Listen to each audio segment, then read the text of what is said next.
আমার ব্যাপারে বলা হয়েছে দীর্ঘদিন কারাগারে ছিলাম, 18 মাস 1 দিন, 1.5 বছর, প্রায় 1.5 বছর একই রুমে ছিলাম আল্লামা মামুনুল হক হাফিজাহুল্লাহর সাথে। 2 জন ব্যক্তি, একজন আমি আর একজন তিনি। 14 মাস একসাথে ছিলাম। আমাদের জন্য যে কারাগারটা ছিল, এই কারাগার কোনো স্বাভাবিক কারাগার ছিল না। এদেশের আলেমদেরকে বন্দী করা হয়েছিল। অপরাধ কি? অপরাধ হলো তারা বলেছিল বাংলাদেশ মুসলমানের দেশ, এদেশে কোনো মূর্তির সংস্কৃতি এদেশে চলতে পারে না। তারা বলেছিল শিরকি সংস্কৃতি, এদেশের 1000 বছরের ইতিহাসের সাথে কোনো শিরকি সংস্কৃতি চলতে পারে না। আল্লামা মামুনুল হক সাহেব বলেছিলেন বঙ্গবন্ধুর মূর্তি বানাবেন। পৃথিবীর ইতিহাস তো এটাই বলে, এক সময় যাদেরকে সম্মান করে মূর্তি বানানো হয়েছে, কয়েকদিন যাবার পরে তাদের মূর্তির মাথায় রশিটা নিয়ে অত্যন্ত অপমানজনক এবং লজ্জাজনক ভাবে তাদের মূর্তিগুলিকে উৎখাত করা হয়েছে। মামুনুল হক সাহেবের কথা বুঝতে পারে নাই। অপরাধ একটাই, কেন মূর্তির বিরুদ্ধে কথা হলো, কেন তারা শিরকের বিরুদ্ধে কথা বলল? এজন্য চিন্তা করলো এই আলেমরা বেশি বাড়াবাড়ি করে। আরেকটা দাবি করা হয়েছিল বাংলাদেশের স্বাধীনতার 50 বছর পূর্তিতে, স্বাধীনতার 50 বছর পূর্তি যে অনুষ্ঠান করা হবে, সেই অনুষ্ঠানে পৃথিবীর সব রাষ্ট্রের যারা দায়িত্বশীল প্রধানমন্ত্রী প্রেসিডেন্টকে দাওয়াত দেন, কিন্তু গুজরাটের কসাইকে দাওয়াত দিয়েন না।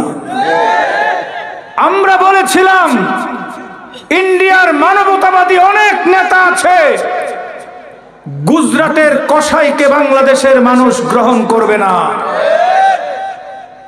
আমাদের কথা শুনলো না। কোনো প্রতিবাদী কর্মসূচি ছিল না। স্বতঃস্ফূর্ত জনতা নিজ উদ্যোগে সরকারের সিদ্ধান্তের বিরুদ্ধে রাজপথে নেমে আসলো। মানুষ আন্দোলন করলো, মানুষ রাজপথে নেমে গেল। বাইতুল মুকাররম চত্বর থেকে আন্দোলন শুরু হলো।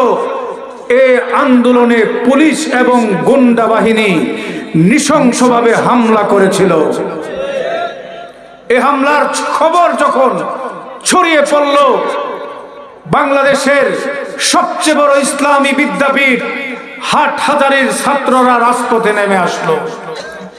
ব্রাহ্মণবাড়িয়ার তৌহিদি জনতা রাজপথে নেমে আসলো। তারা বলল বাইতুল মুকাররমে হামলা হয়েছে, হাটহাজারীতে হামলা হয়েছে, এদেশের তৌহিদি জনতার ঘরে থাকতে পারে না। নেমে আসলো ব্রাহ্মণবাড়িয়াতে 15 জন ভাইকে পাখির মতো গুলি করে হত্যা করা হলো। আমাদের ভাইদেরকে হত্যা করা হলো চট্টগ্রামে। আমরা ভেবেছিলাম তাদের মধ্যে অনুশোচনা হবে। কোথায় অনুশোচনা? পাল্টা আলেমদের উপর নির্যাতনের স্টিম রুলার চালিয়ে আলেমদেরকে একের পর এক গ্রেফতার করে জেলখানার মধ্যে অকথ্য নির্যাতন করেছে। আমি এগুলা বলার উদ্দেশ্য এই, আপনাদের জানার প্রয়োজন আছে আলেমদেরকে জেলখানায় কি ধরনের নির্যাতন করা হয়েছে। জেলখানার প্রত্যেকটা বন্দীর কিছু অধিকার আছে। জেলখানার বন্দীদের কিছু পাওনা হক আছে, যেগুলো আন্তর্জাতিকভাবে স্বীকৃত, যেগুলো বাংলাদেশের আইনে সকল বন্দী প্রাপ্য হবে, সব বন্দী পাবে। কিন্তু আমাদের সাথে সেইখানে শুধু বৈষম্যই করা হয়নি, বরং প্রতিনিয়ত আমাদের উপর জুলুম করা হয়েছে। জেলখানার সব বন্দীরা প্রতি সপ্তাহে পরিবারের সাথে ফোন কলের মাধ্যমে কথা বলতে পারত।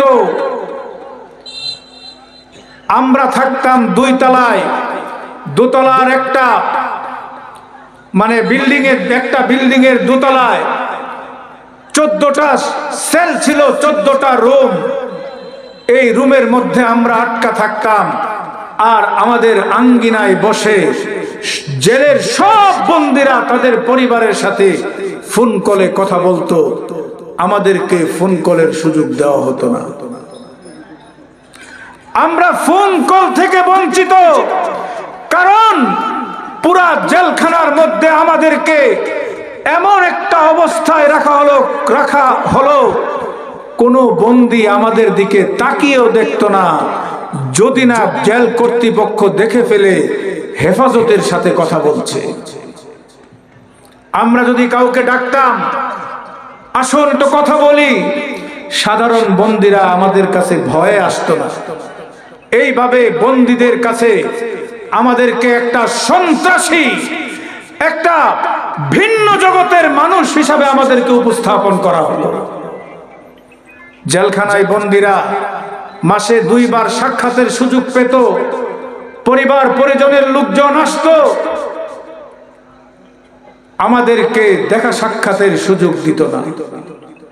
এমন একটা দীর্ঘ সময় গেছে, বন্দির সময় থেকে নিয়ে যখন আমরা গ্রেফতার হলাম, লম্বা 2-3 মাস এমন গেছে, আমাদের পরিবারের কোনো খোঁজ আমাদের কাছে আসতো না, আমরাও পরিবারের কোনো খোঁজ পেতাম না।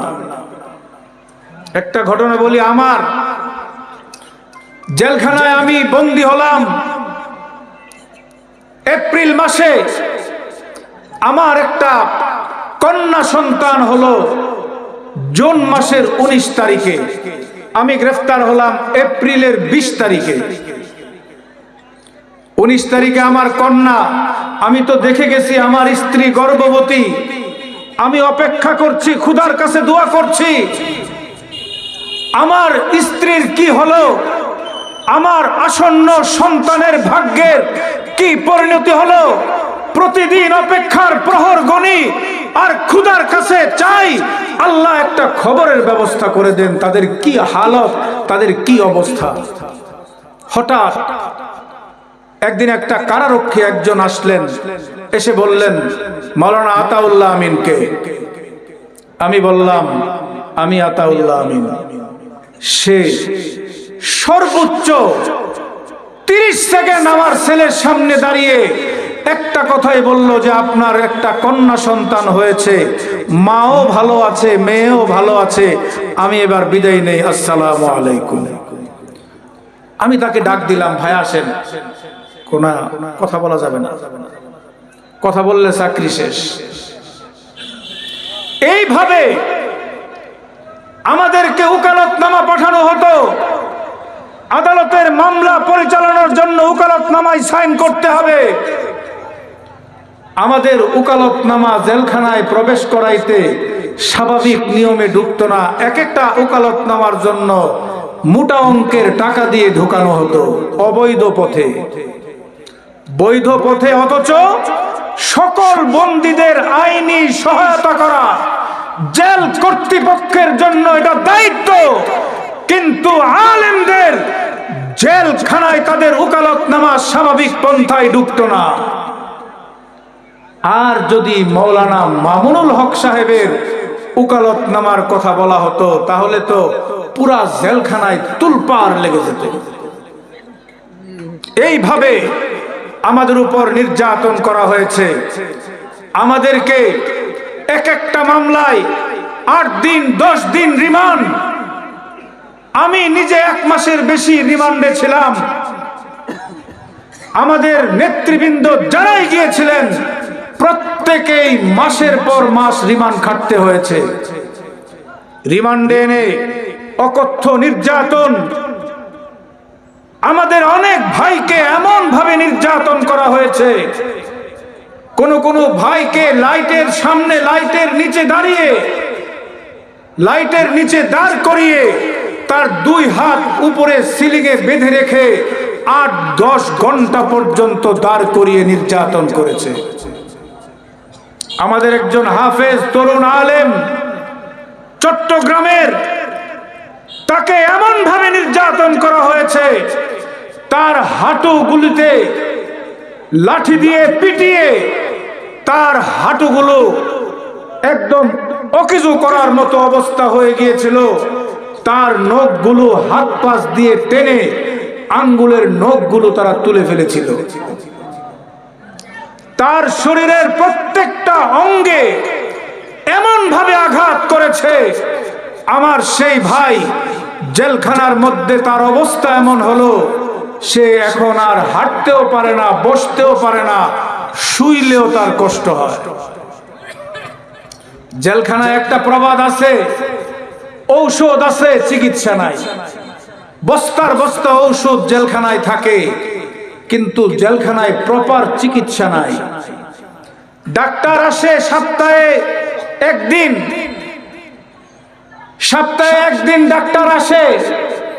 ওই ডাক্তার 2-3 ঘন্টা চিকিৎসা করে হাজার হাজার রোগী, ভালোভাবে দেখারও দরকার নাই, কোন রকম একটু হাজিরা দিয়ে ডাক্তার সাহেব চলে যান আর চিকিৎসা করে। এক বন্দী আরেক বন্দির চিকিৎসা করে। পুরান যারা বন্দী, যারা কয়েদি, যাদের মানে সাজা হয়ে গেছে, ওদের মধ্যে যারা একটু অভিজ্ঞ, তারাই চিকিৎসা দেয়। আমার সেই ভাইয়ের কোনো চিকিৎসাও হয় না। বারবার আবেদন করা হলো এই ভাইটাকে বাহিরের মেডিকেলে চিকিৎসার ব্যবস্থা করা হোক। তাকে চিকিৎসার কোনো ব্যবস্থা করা হয় নাই, কারণ সে হলো হেফাজতে ইসলাম। কারণ কি? হেফাজতে ইসলাম, হেফাজতে ইসলাম মরে পচে গলে শেষ হয়ে যাবে, তাদের কোনো অধিকার নাই, তারা অচ্যুত, তারা ভিন্ন গ্রহের প্রাণী। আপনারা জানেন নারায়ণগঞ্জের মৌলানা ইকবাল হুসাইন জেলখানায়, তাকে রিমান্ডে নেওয়া হলো। একজন পুলিশ অফিসার এদেশের লক্ষ কোটি লক্ষ লক্ষ আলেমদের উস্তাদ, এদেশের ইসলামপন্থী আলেমদের হৃদয়ের স্পন্দন শেখুল হাদিস আল্লামা আজিজুল হক রাহিমাহুল্লাহকে গালি দিয়ে সে অকথ্য ভাষায় গালি দিল। ইকবাল ভাই, ইকবাল হুসাইন বললেন, আপনি আমাকে 1000 বার গালি দেন, কিন্তু আমার উস্তাদ শেখুল হাদিসকে গালি দিবেন, এটা আমার সহ্য হয় না। ইকবাল ভাইকে ধাক্কা মেরে ফেলে দিল। ইকবাল ভাই পড়ে গেলেন। অনেক সুঠাম দেহের অধিকারী ছিলেন। তারপর থেকে তিনি অসুস্থ হয়ে গেলেন। অসুস্থ হয়ে তিনি কারাগারের হসপিটালে কিছুদিন ছিলেন। বাইরের মেডিকেলে নিয়ে ওই রিমান্ডের নির্যাতন আর বিনা চিকিৎসার কারণে আমার ভাই ইকবাল হুসাইন জেলখানার মধ্যে নির্যাতনের সম্মুখে শাহাদত বরণ করেছেন। এইভাবে অকথ্য নির্যাতন কাকে বলে? কাকে নির্যাতন বলে? আমি যে ভাইয়ের কথা বলছিলাম, তরুণ আলেম, তার অবস্থা খুবই করুণ, খুবই করুণ। উঠতেও পারে না, বসতেও পারে না, চিকিৎসাও নাই। এভাবে দিন যাচ্ছে আর কান্নাকাটি চলছে। আমাদের কোনো সাহারা ছিল না, আশ্রয় ছিল না, কিন্তু আমাদের একটা স্বস্তির জায়গা ছিল। লা তাহজান ইন্নাল্লাহা মা'ানা। আমাদের একটাই স্বস্তির জায়গা ছিল, পৃথিবীর সব শক্তি আমার বিরুদ্ধে যেতে পারে, কারাগারের সমস্ত আইন, কারাগারের সমস্ত কর্তৃপক্ষ আমাদের বিরুদ্ধে যেতে পারে, কিন্তু আমার রব আমাদের পক্ষে আছে, নিশ্চয় পক্ষে আছে। রবের রহমত আমাদের সাথে আছে। এই স্বস্তি আমাদের মধ্যে ছিল যে খুদার রহমত ইনশাল্লাহ আছে। তারা ভেবেছিল আলেমদেরকে জেলে পুরে আলেমদেরকে নিঃশেষ করে দিবে। তারা জানে না আগুনে পুরালে সোনা খাঁটি হয়। কথা ঠিক না বেঠিক? আগুনে স্বর্ণকে যদি আপনি আগুনে পোড়ান, সেই স্বর্ণের খাতগুলো সব আলাদা হয়ে খাঁটি সোনায় পরিণত হয়। মুজাহিদ, আলেম, দায়ীদেরকে যখন নির্যাতন করা হয়, জুলুম করা হয়, জেলে নেওয়া হয়, তারা নিঃশেষ হয় না, তারা তাজুদ্দীপ্ত ঈমান নিয়ে বের হয়ে আবারও কুফফারদের বিরুদ্ধে আন্দোলন এবং সংগ্রামে ঝাঁপিয়ে পড়ে। এটা ইতিহাস। আল্লামা মামুনুল হক সাহেবের সাথে জেলখানায় ছিলাম। তারা ভেবেছে, তারা অট্ট হাসি দিয়েছে, কোথায় মামুনুল হক, কোথায় তার এত জনপ্রিয়তা। কিন্তু কারাগারের আগের মামুনুল হক আর পরের মামুনুল হক রাত দিন ডিফারেন্স। কারণ জেলখানার প্রত্যেকটা সেকেন্ড আল্লাহর জিকিরের মধ্যে অতিবাহিত হয়েছে। প্রতিদিন 5 থেকে 7 পারা কোরআনের তেলাওয়াত তিনি নামাজে দাঁড়িয়ে পড়েছেন। তাহাজ্জুদ, চাশ, তাওয়াবিন, এই সমস্ত নওয়াফিলের মধ্যে 5 থেকে 7 পারা তেলাওয়াত প্রতিদিন করতেন। জিকির আজকার তো চলতই। আরেকটা কাজ আমরা করেছি, আগামী দিনে এদেশে ইসলামকে রাষ্ট্রীয়ভাবে প্রতিষ্ঠা করার জন্য রুটম্যাপ তৈরি করে এনেছি। আমরা প্রচন্ড অবসর ছিলাম। আমরা চিন্তা করলাম এই অবসর আল্লাহর পক্ষ থেকে নিয়ামত।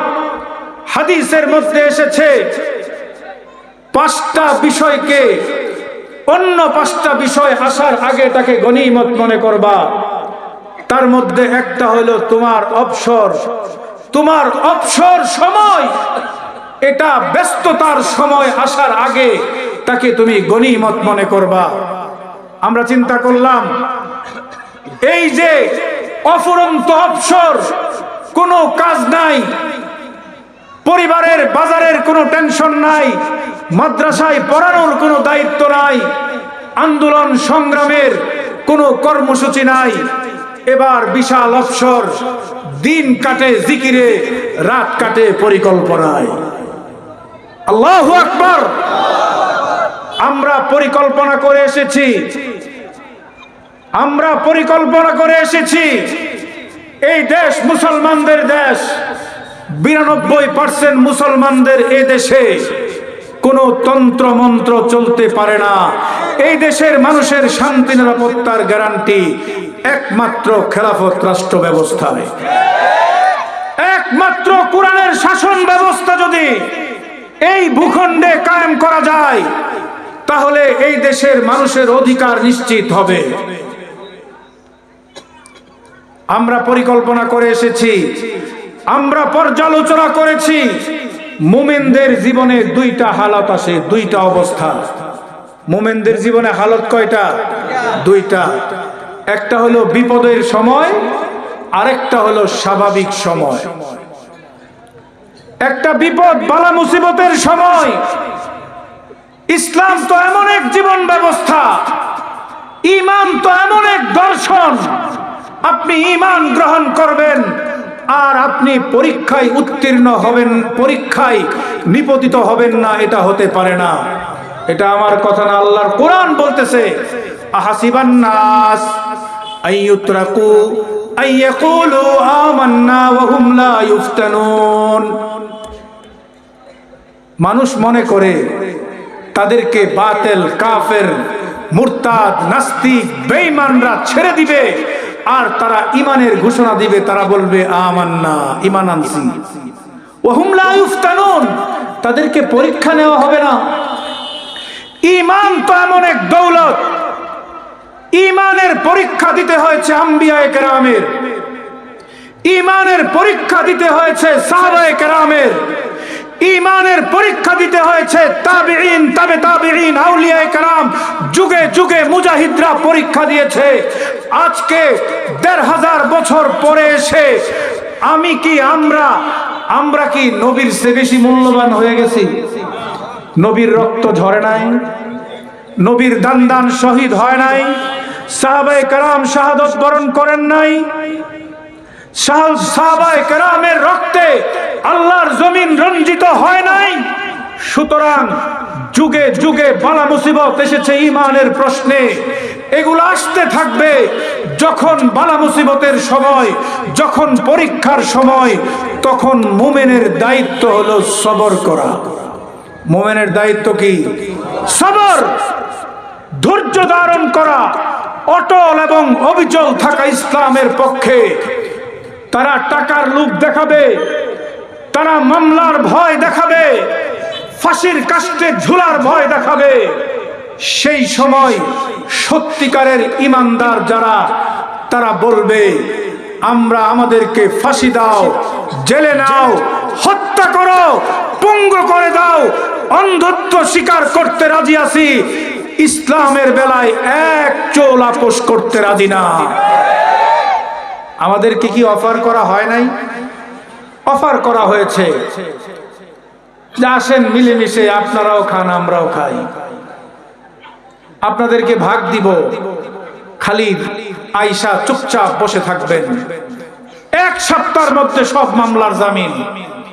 আমার কাছে প্রস্তাব পাঠানো হলো একটা ভিন্ন ওয়ে থেকে, আপনি শুধু সংগঠনের কাজ করবেন না, ইসলামী যে সংগঠনের দায়িত্বে আছেন এই দায়িত্বটা ছেড়ে চুপচাপ বসে থাকবেন। এক সপ্তাহের মধ্যে আপনার সবগুলো মামলার জামিন হয়ে যাবে। আমাদের মামলাগুলো এত সহজ, এত সাধারণ মামলা। এই মামলাগুলোতে জামিন পাওয়ার কথা স্বাভাবিক নিয়মে সর্বোচ্চ 2 থেকে 2.5 মাসের মধ্যে। কিন্তু আমাদের জামিন কি কোনো আদালত দিয়েছে? আমাদের জামিন কোনো আদালত দেয় নাই। সরকারের গোয়েন্দা বাহিনী NSI, SB তারা নোট লিখতো আদালতের কাছে যে আজকে আতাউল্লাহ আমিনের একটা মামলা উঠবে, তার জামিনটা দিয়ে দেন। আর যেদিন কোনো নোট যেত না, জামিন হতো না। নারায়ণগঞ্জের জেলে ছিলাম, জেলা ম্যাজিস্ট্রেট আসলো। জেলা ম্যাজিস্ট্রেটের একটা নিয়ম আছে, তারা ম্যাজিস্ট্রেটরা 3 মাস পরে পরে জেলখানার খোঁজ খবর নিতে আসে, বন্দীদের কোনো অসুবিধা আছে কিনা। জেলা ম্যাজিস্ট্রেট খুঁজতে লাগলো আতাউল্লাহ আমিনকে। খুঁজতে খুঁজতে আমার ছেলে গেল, আপনি কি আতাউল্লাহ আমিন? আমি জি। আচ্ছা ঠিক আছে, থাকেন। আমি পরে খোঁজ নিয়ে দেখলাম আমাকে প্রথম 7টা মামলা দেওয়া হয়েছিল। 7 মামলার জামিন হওয়ার পরে সরকার তখনও সন্তুষ্ট হয় না, যেটা ছাড়া যাবে না, আরো 4টা মামলা দিল। ওই 4 মামলা, 2টা মামলা স্বাভাবিক প্রক্রিয়ায় যখন আদালতে আমরা জামিন চাইলাম, আমার উকিল জামিন চাইলো, জামিন দিয়া দিল। এখন ওই গোয়েন্দারা খবর পাইছে যে স্বাভাবিক হয়েছে তো 2টা জামিন হয়ে গেছে। এখন জেলা ম্যাজিস্ট্রেটকে বলে দিল আতাউল্লাহ আমিনের মামলা উঠলে তাকে জামিন দেওয়া হবে না। শুধুমাত্র আইওয়াস বিচার ব্যবস্থার নাকে রশি লাগিয়ে ম্যাজিস্ট্রেট বিচারকদেরকে এই সমস্ত সরকারি বাহিনীগুলো যা বলতো তাই করতে তারা বাধ্য হতো। এই বিচারকগুলিও মেরুদণ্ডহীন ছিল, এই আমলাগুলো মেরুদণ্ডহীন ছিল। তারা তাদের চাকরি আর পেটের চিন্তা করে দেশের মানুষের উপর অত্যাচার, জুলুম এবং নির্যাতন করেছে। তারা নাকি শপথ পরে তারা নাকি চাকরি নেয়, শপথ পরে তারা নাকি জনগণের সেবা করবে। প্রত্যেকটা চাকরিজীবী নির্লজ্জ বেহায়ার মতো দেশের জনগণের উপর অত্যাচার এবং জুলুম করেছে। এই সমস্ত মেরুদণ্ডহীন চাকরিজীবী যারা আছেন, আমরা বলবো আপনারা এরকম মেরুদণ্ডহীন থাকার কারণেই শেখ হাসিনা এত বড় ফেসিবাদ এবং স্বৈরাচারী হয়েছে। আপনারাও কম দায়ী না, আপনারাও কম দায়ী না। আপনারা ফেসিবাদের প্রতিটি রন্ধ্রে রন্ধ্রে হাসিনা এবং তার দূষরদেরকে সাহায্য সহযোগিতা করেছেন। আপনাদের এই কারণেই, আপনাদের সহযোগিতার কারণেই এই জগদ্দল পাথর আমাদের উপর চেপে বসেছিল 15 বছর। আমি যে কথাটা বলছিলাম, আমাদের ওই ভাই, তার নখ উঠানো হলো, নির্যাতন করে, এমন ভাবে নির্যাতন করা হয়েছে, হাঁটতেও পারে না, বসতেও পারে না। একদিন তিনি ঘুমালেন, ঘুমিয়েছেন, গভীর ঘুমে মগ্ন। শেষ রাত্রে তিনি স্বপ্ন দেখছেন রাহমাতুল লিল আলামিন মুহাম্মদুর রাসূল সাল্লাল্লাহু আলাইহি ওয়াসাল্লাম তার শিয়রে এসেছেন। আল্লাহু আকবার। রাহমাতুল লিল আলামিন জনাবে মুহাম্মদুর রাসূল সাল্লাল্লাহু আলাইহি ওয়াসাল্লাম তার কাছে এসে বলল, তোমার খুব কষ্ট হচ্ছে, তোমার খুব কষ্ট হচ্ছে, তোমার নখগুলো তারা উঠিয়ে ফেলছে, তোমার পা গুলো তারা গুঁড়া করে দিয়েছে, তোমার সারা অঙ্গে ব্যথা, তুমি হাঁটতেও পারছো না, বসতেও পারছো না, শুইতেও পারছো না, তোমার চিকিৎসাও হচ্ছে না, তুমি আমার কাছে আসো, তোমার গায়ে আমি একটু হাত বুলিয়ে দেই। আল্লাহু আকবার। আমার সেই ভাইয়ের গায়ের মধ্যে বিশ্বনবী, মানবতার নবী রাহমাতুল লিল আলামিন হাত বুলিয়ে দিলেন। পরদিন তিনি ঘুম থেকে উঠলেন, এবার দেখেন আর শরীরে কোনো ব্যথা নাই, আর কোনো ব্যথা নাই। এবার সে বসা থেকে দাঁড়িয়ে গেল, আস্তে আস্তে হাঁটা চলা শুরু করলো।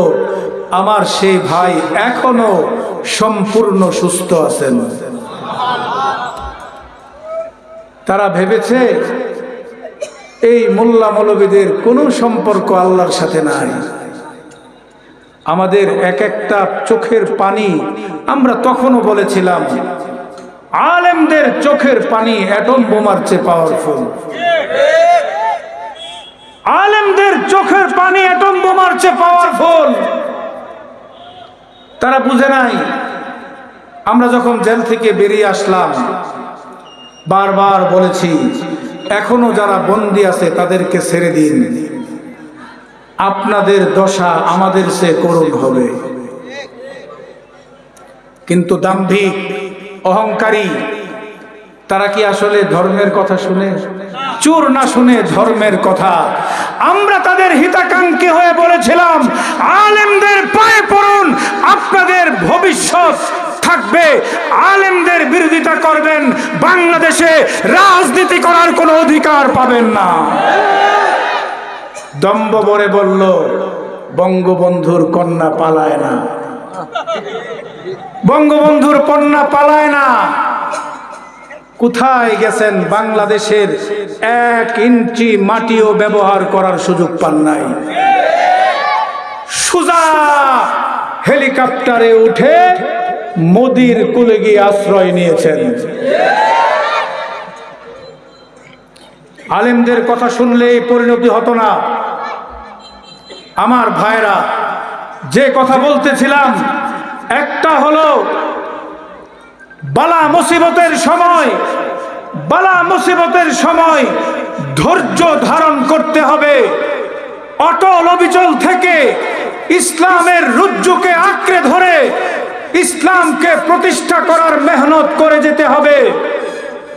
আর যখন বালা মুসিবত কেটে যাবে, স্বাভাবিক অবস্থায় সবকিছু চলবে, সেই অবস্থাটাকে বলা হয় শুকরের সময়, শুকর আদায় করার সময়। আজকে ফেসিবাদ বিদায় হয়েছে, বালা মুসিবত কেটে গেছে, স্বাভাবিক পরিস্থিতি এসেছে, কোরআনের মাহফিলগুলো চলছে, ইসলামের কথা দ্ব্যর্থহীন কণ্ঠে বলা যায়। একটা সময় ছিল কোরআনের মাহফিল হলে 144 দ্বারা জারি ছিল না? কোরআনের মাহফিলে একটু হক কথা বললেই গুন্ডা পান্ডারা এসে বলতো হুজুর কথা বন্ধ করুন, সে অবস্থা নাই। এখন শুকরিয়া আদায় করার সময়। শুকরিয়া আদায় কিভাবে হবে? শুকরিয়া আদায় তো হবে আল্লাহর দ্বীনকে মজবুত ভাবে আঁকড়ে ধরে দ্বীন ইসলামকে জীবনের সর্বক্ষেত্রে প্রতিষ্ঠা করার মাধ্যমে আল্লাহর শুকর আদায় করতে হবে। আগে ছিল মুসিবতের সময় সবর, আর এখন হলো স্বাভাবিক অবস্থায় শুকর। এই শুকর আমরা কিভাবে আদায় করব? আল্লাহর নবী আমাদের জন্য যে দ্বীন নিয়ে এসেছেন, এই দ্বীনের নাম হলো ইসলাম। কথা ঠিক না বেঠিক? এই দ্বীনের নাম হলো ইসলাম। ইসলামটা কি এটা আমাদের বুঝার দরকার আছে না নাই? আমরা ইসলামের বিধিবিধান কিছু পালন করি, কিন্তু ইসলাম হলো কমপ্লিট কোড অফ লাইফ। ইসলাম হলো একটা পূর্ণাঙ্গ জীবন ব্যবস্থা। ইসলামের যে বিধিবিধানগুলো আছে, এই বিধিবিধানগুলো সাধারণত দুই ধরনের। এক ধরনের বিধিবিধান হলো যেগুলা ব্যক্তিগতভাবে এবং সামাজিকভাবে আদায় করা যায়, আর ইসলামের কিছু বিধান আছে ব্যক্তিগত সামাজিক আদায় করা যায় না। যেমন আল্লাহর বিধান হলো নামাজ পড়া। আল্লাহ নামাজকে ফরজ করেছেন, ইন্নাস সালাতা কানাত আলাল মুমিনিনা কিতাবাম মাওকুতা। নামাজ হলো আল্লাহর পক্ষ থেকে ফরজ বিধান। কোন মুমিন যদি নামাজ না পড়ে, তার মাঝে আর কাফেরের মাঝে কোনো পার্থক্য নাই। মুমিনের পরিচয় হলো সে সালাত আদায় করবে। এই যে নামাজের এই বিধান, এই বিধান ব্যক্তিগতভাবে আদায় করা যায়, সামাজিকভাবে মসজিদ কায়েম করে জামাতবদ্ধভাবে আদায় করা যায়। রোজা বছরে 30টা রাখতে হয় রমজান মাসে, এগুলা ব্যক্তিগতভাবে আদায় করা যায়। যাকাত ব্যক্তিগতভাবে আদায় করা যায়। হজ ব্যক্তিগতভাবে টাকা পয়সা থাকলে আপনি আদায় করতে পারবেন। ইসলামের 500টা বিধান আছে, যেই বিধানগুলো রাষ্ট্রে ইসলাম কায়েম না থাকলে কখনোই আদায় করা সম্ভব না। এই বিধানগুলো আদায় করতে হলে রাষ্ট্রীয়ভাবে আদায় করতে হয়, ব্যক্তিগতভাবে আদায় করা যায় না। অনেক বিধান আছে, আমি দু একটা উদাহরণ দেই। আল্লাহর কোরআনের মধ্যে আল্লাহ বলেছেন, আস-সারিকু ওয়াস-সারিকাতু ফাকতাউ আইদিয়াহুমা। আল্লাহ বলতেছেন, চোর পুরুষ হোক কিংবা নারী হোক, ফাকতাউ আইদিয়াহুমা, সাক্ষী প্রমাণ দ্বারা প্রমাণিত হলে তার হাত কেটে দাও। ফাকতাউ সিগায়ে আমর, নির্দেশ সম্বলিত বাক্য। হাত কেটে দাও, এই নির্দেশ কার? জোরে বলেন, এই নির্দেশ কার? আল্লাহর এই নির্দেশ। নামাজ যেভাবে আল্লাহ ফরজ করেছেন, হাত কাটাও মুমিনদের উপর ফরজ যদি চুরি হয়। এবার আমি আপনাদেরকে প্রশ্ন করি, আপনাদের এই বিশম্বপুর অঞ্চলে কি চুরি হয় কি হয় না? জোরে বলেন, হয় কি হয় না? এই ভূখণ্ডের মুসলিম জনপদের আপনাদেরকে জিজ্ঞাসা করতে চাই, কোনোদিন কি কোনো চোরের হাত আপনারা কেটেছেন? জোরে বলেন, কেটেছেন?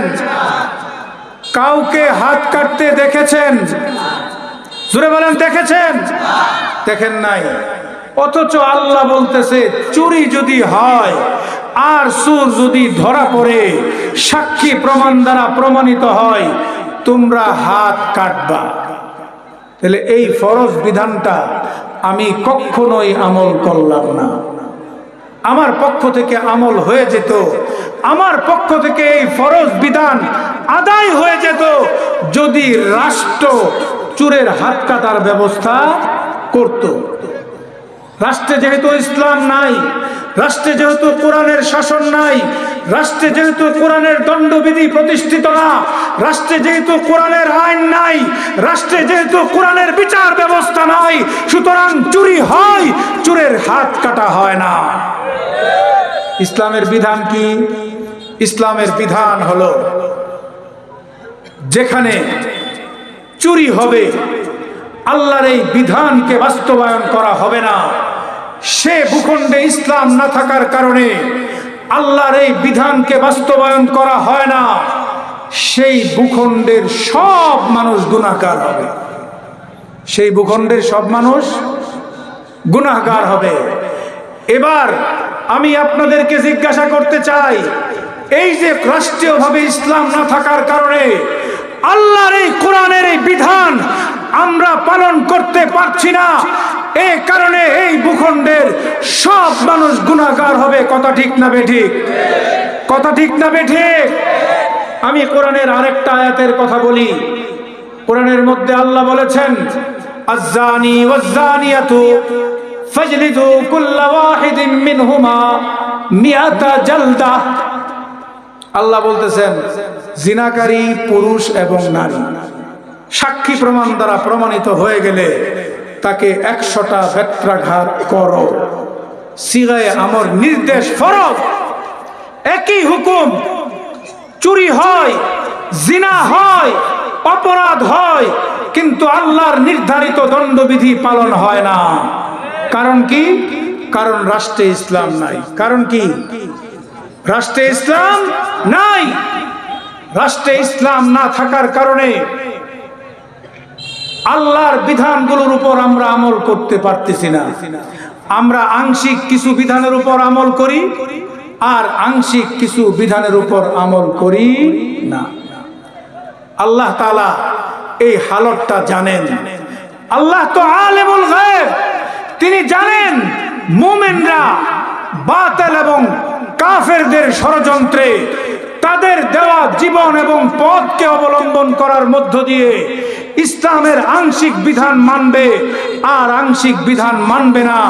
এজন্য আল্লাহ কোরআনের মধ্যে বলেছেন, ইয়া আইয়ুহাল্লাযীনা আমানু দুখুলু ফিস সিলমি কাফা। হে ঈমানদারগণ, হে ঈমানদারগণ, তোমরা ইসলামে পূর্ণাঙ্গ দাখিল হও। কি পূর্ণাঙ্গ দাখিল হতে বলেছে? কাদেরকে? মুমিনদেরকে। মুমিনরা আধা ইসলাম মানবে, আধা ইসলাম মানবে না, এটা আল্লাহ চান না। আপনারা ইতিহাস থেকে বলি, কিভাবে মুসলমানদেরকে তারা নতুন একটা জীবন ব্যবস্থা দিল। আপনারা জানেন, ইসলামের একটা খেলাফত ব্যবস্থা ছিল, খেলাফতে আব্বাসিয়া। রাজধানী ছিল ইরাকের বাগদাদে। খেলাফতে আব্বাসিয়ার সাম্রাজ্য চলল। পৃথিবীতে একটা বাহিনীর আবির্ভাব হলো, যে বাহিনীর নাম হলো তাতার বাহিনী। চীন থেকে তাদের উৎপত্তি, অস্ট্রেলিয়া পর্যন্ত গোটা অঞ্চলে তারা ত্রাসের রাজত্ব কায়েম করেছিল। পৃথিবীতে তাদের আধিপত্য ছিল মাত্র 30 বছর। এক পর্যায়ে তারা বাগদাদে হামলা করলো।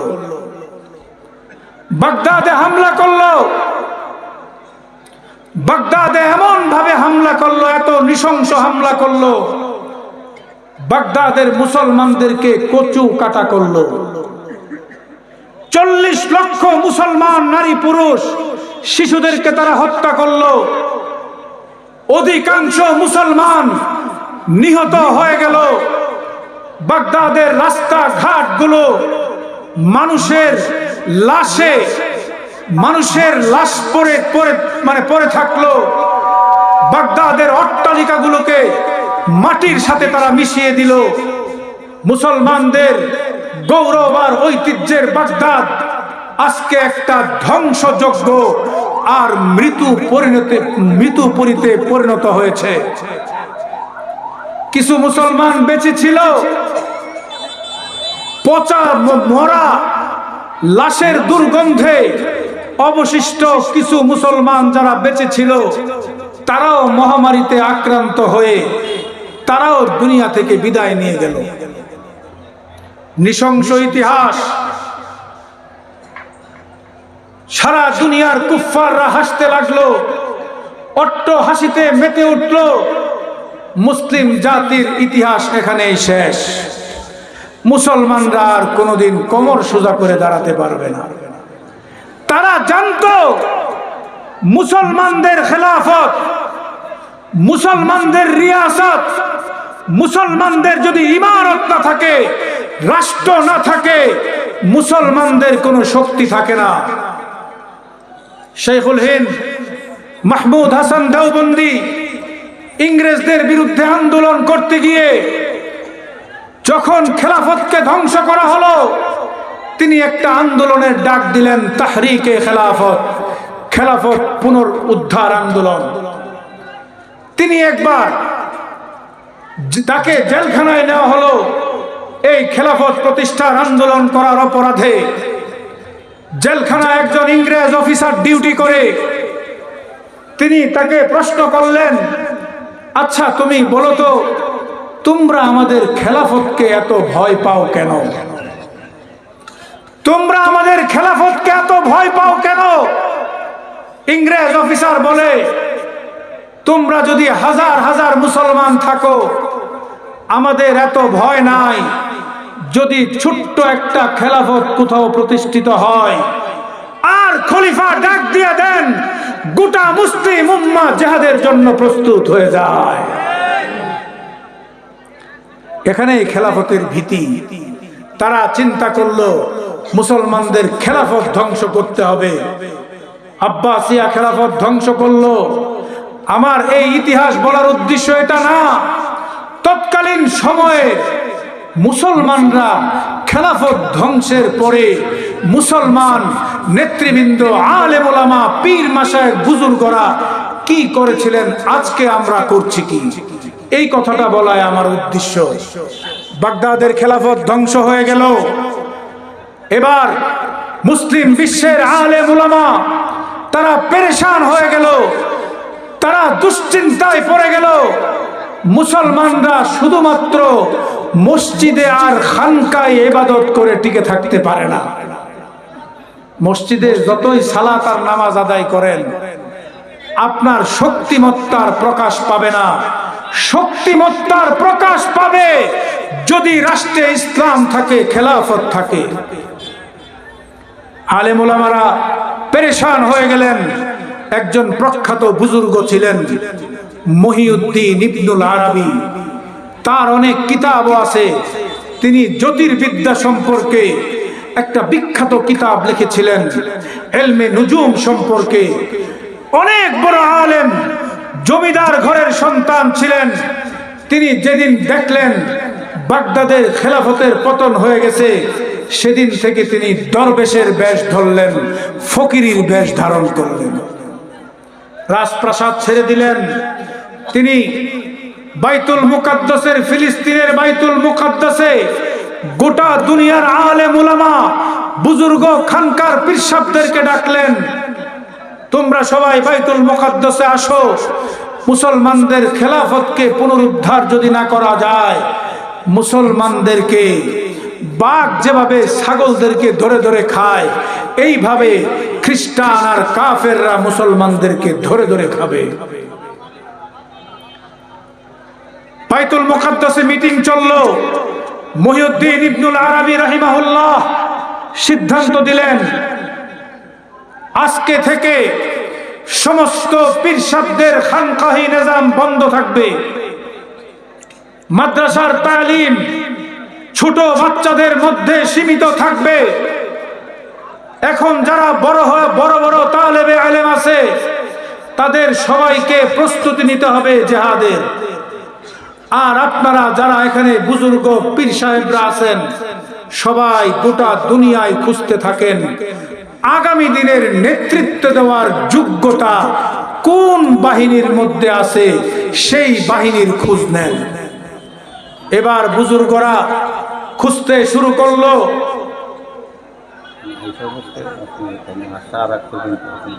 কতক্ষণের মধ্যে আসবে? এবার বুজুর্গরা খুঁজতে লাগলো, পীর মাশায়েখরা খুঁজতে লাগলো আগামী দিনের নেতৃত্ব দেওয়ার যোগ্যতা, আগামী দিনের নেতৃত্ব দেওয়ার সাহসিকতা, আগামী দিনের নেতৃত্ব দেওয়ার নেতৃত্ব কোন গোষ্ঠীর মধ্যে আছে, কোন বাহিনীর মধ্যে আছে। খুঁজতে শুরু করলো, খুঁজতে শুরু করলো। আলহামদুলিল্লাহ বলেন সবাই, আলহামদুলিল্লাহ। আমাদের আজকের এই তাফসীরুল কোরআন মাহফিলের প্রধান অতিথি বাংলাদেশের সুপ্রসিদ্ধ মুফাসসির শাইখুত তাফসীর হযরতুল আল্লাম খুরশিদ আলম কাসিমি হাফিজাহুল্লাহ আমাদের মাঝে তিনি তশরিফ এনেছেন। কিছুক্ষণের মধ্যে আসবেন। আমরা সবাই বলি আলহামদুলিল্লাহ। আমি বলছিলাম তারা খুঁজতে লাগলো কোন বাহিনীর মধ্যে নেতৃত্ব আছে। খুঁজতে খুঁজতে তারা পেল আনাতুলিয়ার একটা বাহিনী আছে, যেই বাহিনীর নাম হলো কাই বাহিনী। সেই বাহিনীর মধ্যে আছে অসীম সাহস, তাদের মধ্যে আছে ঈমান দীপ্ত সাহস, তাদের মধ্যে আছে, তাদের নেতার মধ্যে আছে চৌকস যোগ্যতা। এই বাহিনীর মধ্যে আগামী দিনের নেতৃত্বের সম্ভাবনা আছে। সেই বাহিনীর নেতার নাম ছিল Ertugrul, Ertugrul Gazi, Gazi Ertugrul Kayi বাহিনীর নেতা ছিল গাজী আর্তুগরুল রাহিমাহুল্লাহ। তাকে মহিউদ্দিন ইবনুল আরবি বাইআত করলেন, তাকে ভেলায়েতের দীক্ষা দিলেন, ভেলায়েতের পোশাক পরালেন। একজন ইনসানে কামেল মর্দে মুজাহিদ হিসাবে তাকে গড়ে তুললেন।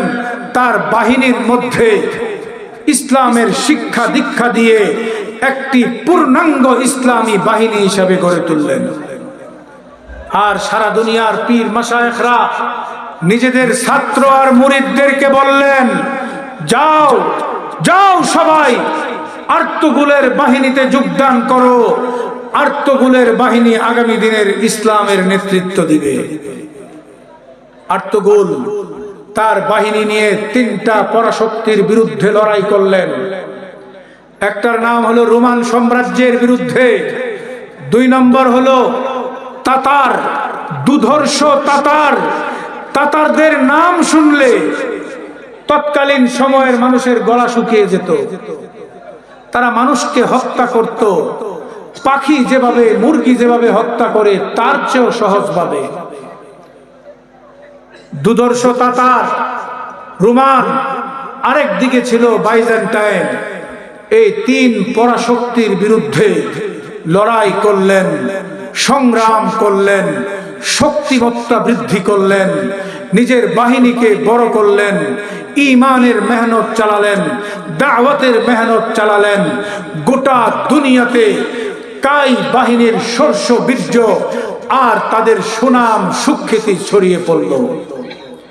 আর্তুগরুল চেষ্টা করলেন, খেলাফত প্রতিষ্ঠা করতে পারলেন না। তারপরে কাই বাহিনীর নেতৃত্ব নিলেন তারই ছেলে, আর্তুগরুলের ছেলে গাজী উসমান রাহিমাহুল্লাহ। তিনিও বাবার মতো নির্ভীক সেনাপতি, নির্ভীক মুজাহিদ, চৌকস যোগ্যতা সম্পন্ন নেতা। তাকেও তৎকালীন সময়ের বুজুর্গরা সাহস দিল, ভেলায়েতের দীক্ষা দিল, ভেলায়েতের শিক্ষা দিল, তাসাউফের দীক্ষা দিল।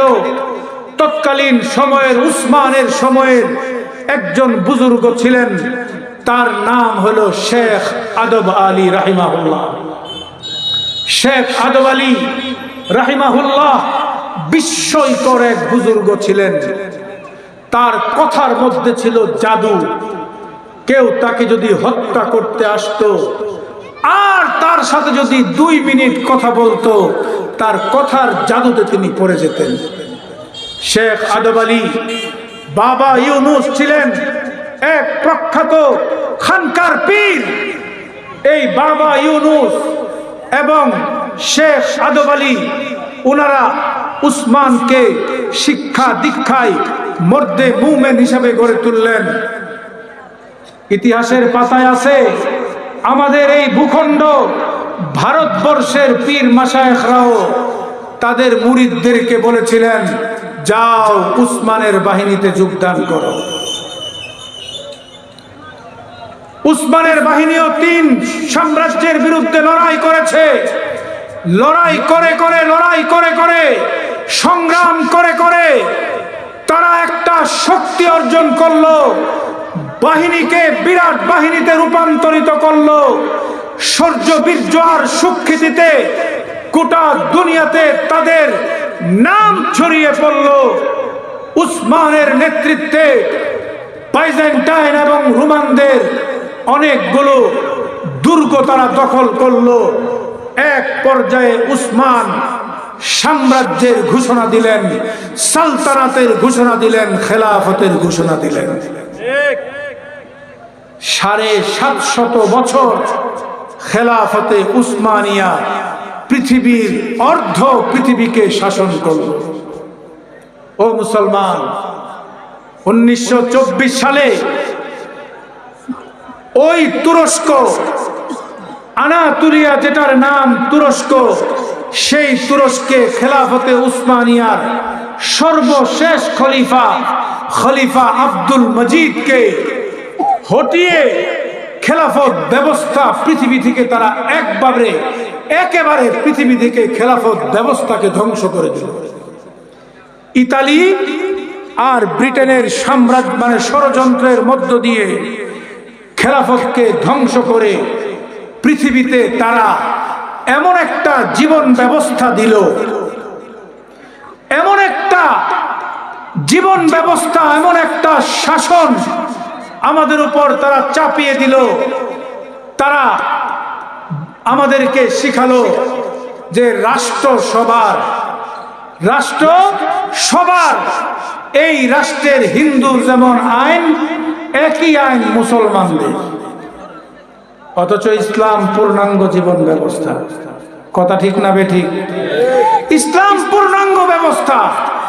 ইসলামের অপরাধের দণ্ডবিধি আছে না নাই? ইসলামের আইন ব্যবস্থা আছে না নাই? ইসলামের বিচার ব্যবস্থা আছে না নাই? কথা জুড়ে বলেন, আছে না নাই? আছে। শিক্ষা ব্যবস্থা আছে।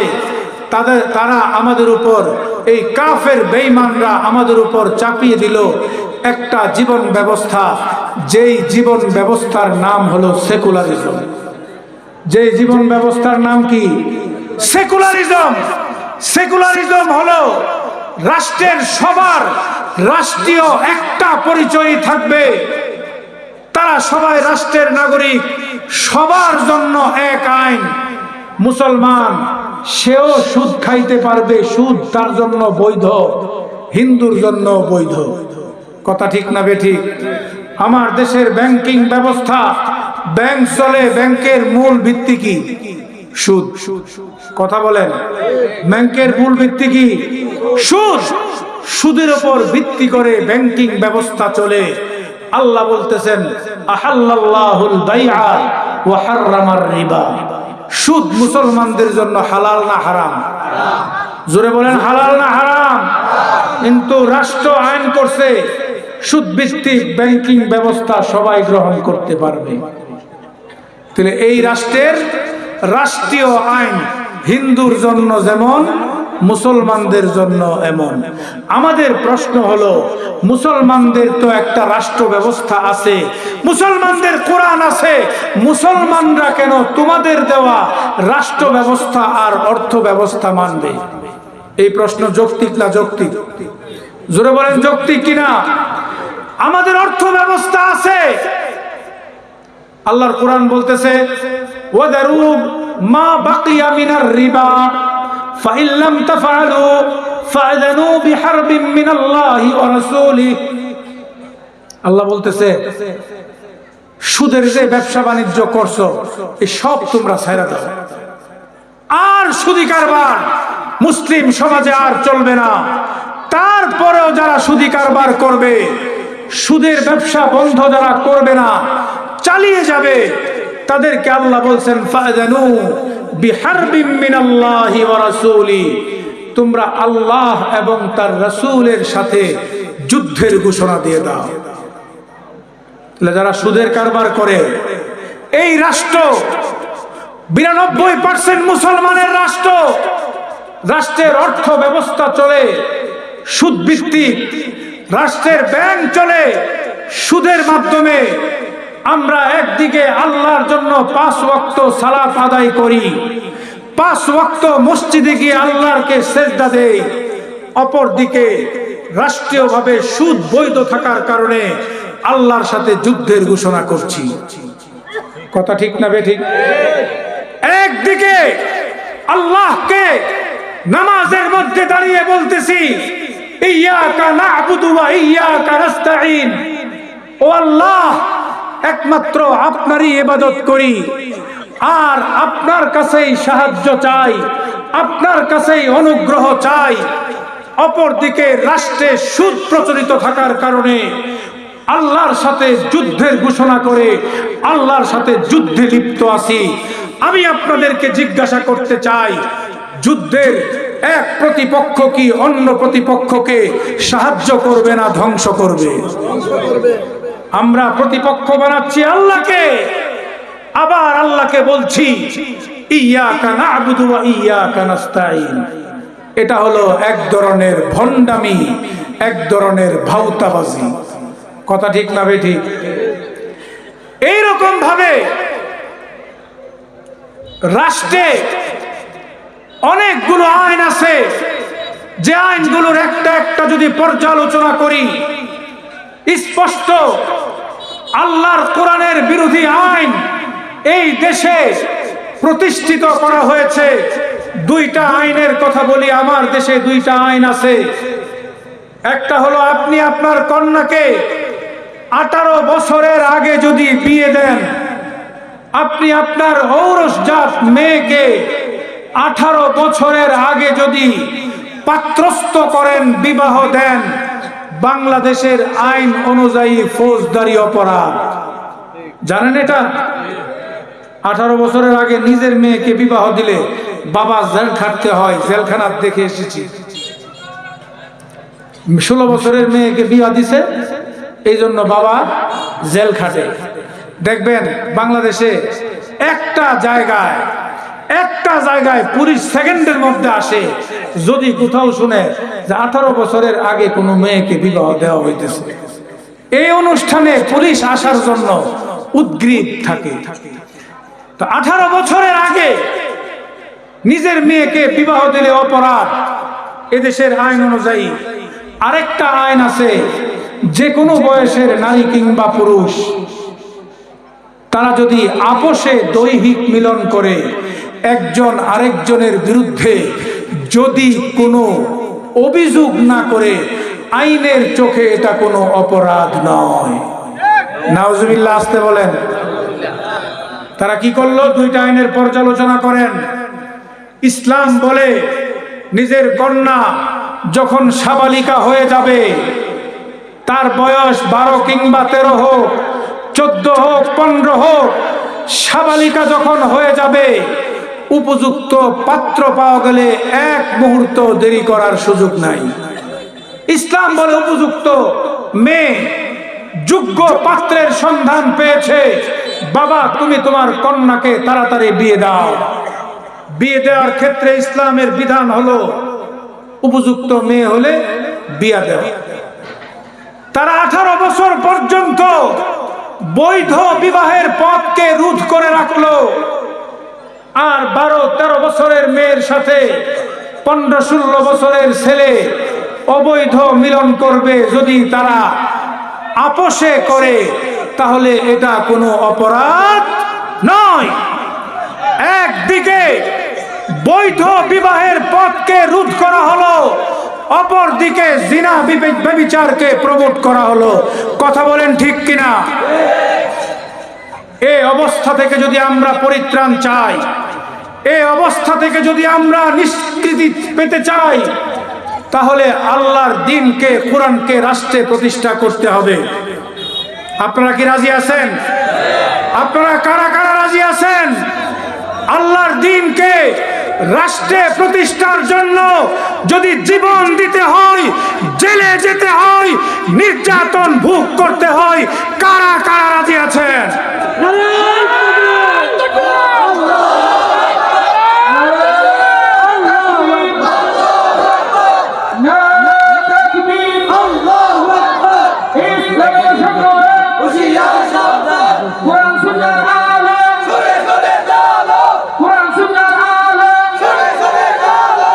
আমি কথা শেষ করে দিচ্ছি।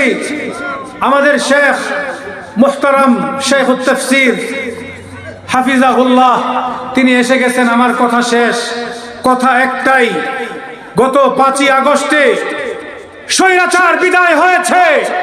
এদেশের মানুষ একটা শিক্ষা পেয়েছে, সবক পেয়েছে।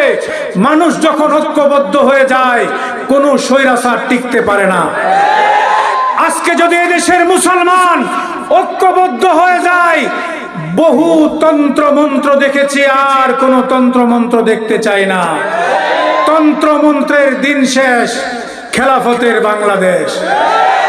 এই স্লোগানে আমরা যদি ঐক্যবদ্ধ হয়ে রাজপথে নামে আসি, এদেশ ইসলামের হবে, এদেশ কোরআনের হবে।